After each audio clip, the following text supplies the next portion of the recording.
ये भाजपाई जिसको भ्रष्ट और अपराधी कहते हैं, वही अगर बीजेपी में आ जाता है तो उज्जवल हो उठता है। शायद यही प्रधानमंत्री की उज्ज्वला योजना है। मुझे राहुल जी पूछ रहे थे कि आप इतना व्यंग्य करते हो, कभी कोई धमकी या कुछ इस तरह का आया? मैंने कहा साहब, हम लोग हंसी मजाक में टाल देते। इनकम टैक्स के अधिकारी ने मुझसे मजाक की, किसी दिन छापा वापा वाले भिजवा देंगे।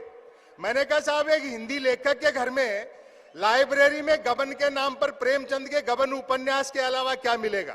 ऊपर के दबाव में जबरदस्ती फंसाओगे तो हम भी बीजेपी ज्वाइन कर लेंगे। अखबार अब 3 चीजों के लिए पढ़े जा रहे हैं: बिजली कटौती, उठावना और राशिफल।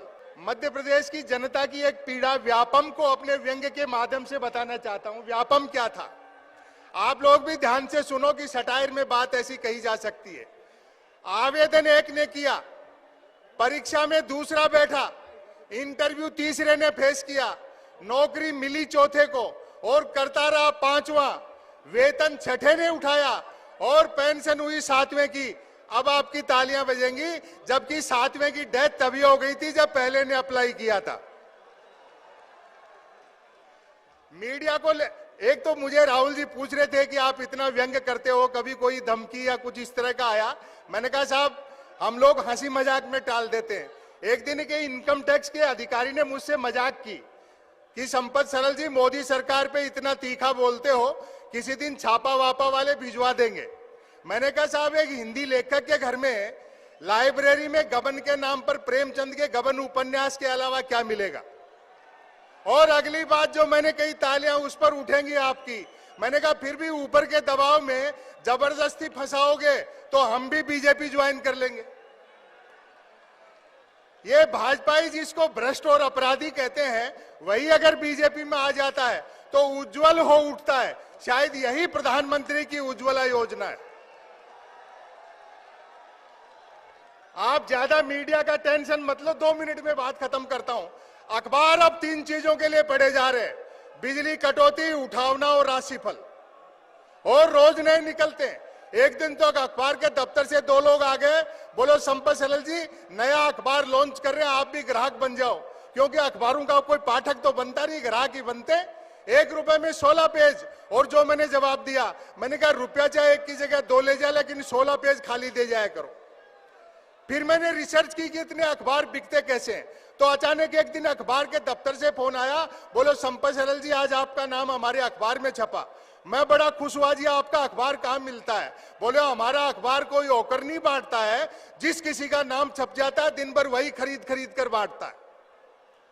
और प्राइम टाइम पे बहस देखते हो, जैसे किसी जमाने में अवध के नवाब मुर्गे लड़ाते थे।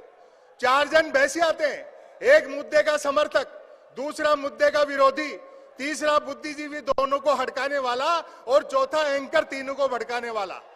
अब आपकी तालियां उठेंगी, चौथा एंकर तीनों को भड़काने वाला। बहस होनी होती है गरीबी की रेखा पर और करते रहते हैं रेखा की गरीबी पर। अंतिम लघु कथा सुना करके अपना स्थान लेता हूं। यह भी मीडिया पे है, ध्यान से सुनना।